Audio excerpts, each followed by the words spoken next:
Hey everybody, it's Hussein Kabani, your favorite broker, and I'm here to talk to you about what happens when a deal fails to close.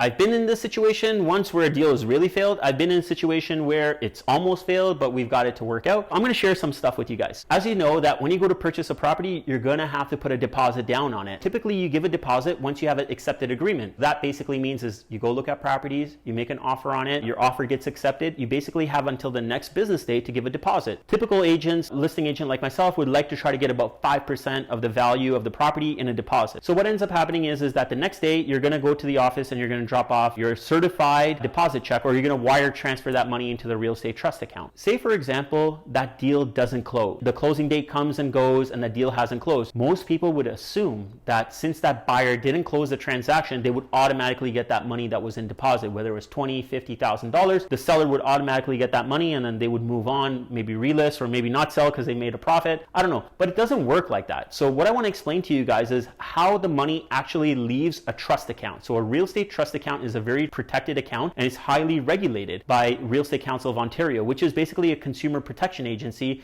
in dealing in real estate transactions. The first and the best way to get money out of a real estate trust account is a lawyer, the seller's lawyer, indicating that the deal has closed. That's the best way. Deal's closed, let's get that money out of trust and let's disperse it to where it needs to go. Perfect. Second way is something called a mutual release. This is where both parties mutually agree to release each other from the contract and to dispense the money as it's indicated. This is what I mean by as indicated. And again, let me back up for a mutual release. So a mutual release most commonly is used when, say for example, you've made an offer on a property and you have conditions. Maybe you have a condition for financing and a home inspection, typical conditions. So what happens? You guys go through the property, you do a home inspection, you get through your financing process, but guess what? Maybe you can't get the mortgage for what you thought you can.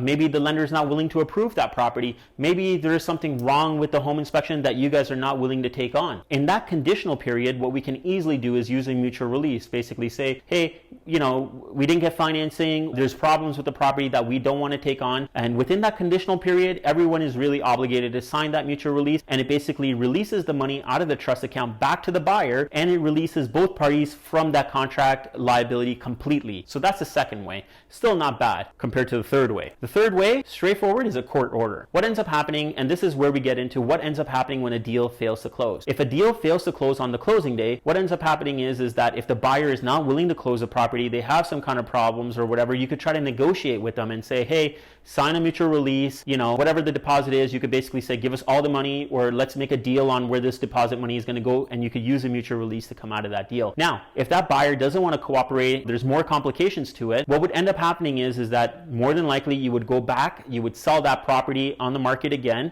and now what you would do is that you would say, hey, if you realize a loss, maybe you sold the property for $600,000 previously, and now you can only get $575,000. You have a $25,000 loss there. Maybe you already moved out and you have expenses on actually maintaining that property right now. Maybe it's a mortgage, maybe it's utilities, maybe it's insurance. All those damages get calculated, and then you can go back to the buyer in court and sue them for it. What would happen is you would go to court, you would basically get a litigation lawyer, because a normal real estate lawyer will not handle this type of case, and you would basically sue that buyer. Once there's a court order that you are in the right to get that money, the court will actually issue an order to that real estate trust account to release the money in the way that they prescribe. That is a really tough way to get your money back out. Most of the time in my situation, I've been trading for almost 10 years full time in real estate. We've gotten to a point of where a buyer has failed to close, but they've basically said, hey, listen, we need an extension. The lender that we were working with came back and asked us for this, this, and this, and they don't want to give us the money. We need a little bit more time to get financing. You can make some arrangement around that and say, hey, okay, give us some additional deposit, prove to us that you have the capability of actually closing the transaction, and then you give them an extension, and usually we're able to get the deal to close in that manner. I've ran across one situation recently, I'll save that story for a later time, that became a very complicated situation where we were not able to get it to close, and there was a lot of stuff that we ended up needing to do. Another note I can leave you guys with over here is this, and I kind of mentioned it already, is that a real estate lawyer really just handles straightforward real estate transactions.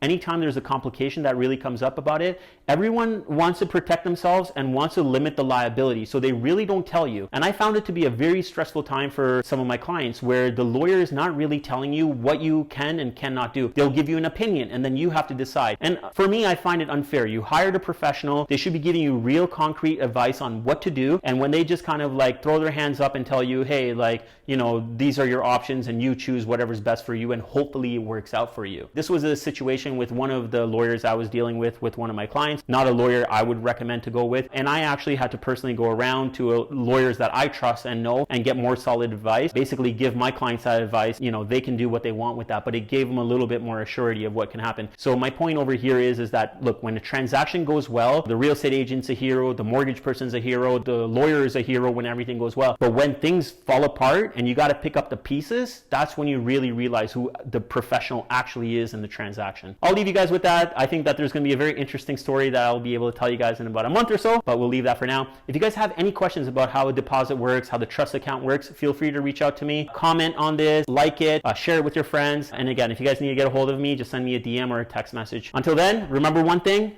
get Cabani, get sold. Sell it, sell it, sell it, sell it, sell it, sold. Sell it, sell it, sell it, sell it, sold. Sell it, sell it, sell it, sell it, sell it, sold. Sell it, sell it, sell it, sell it, sold.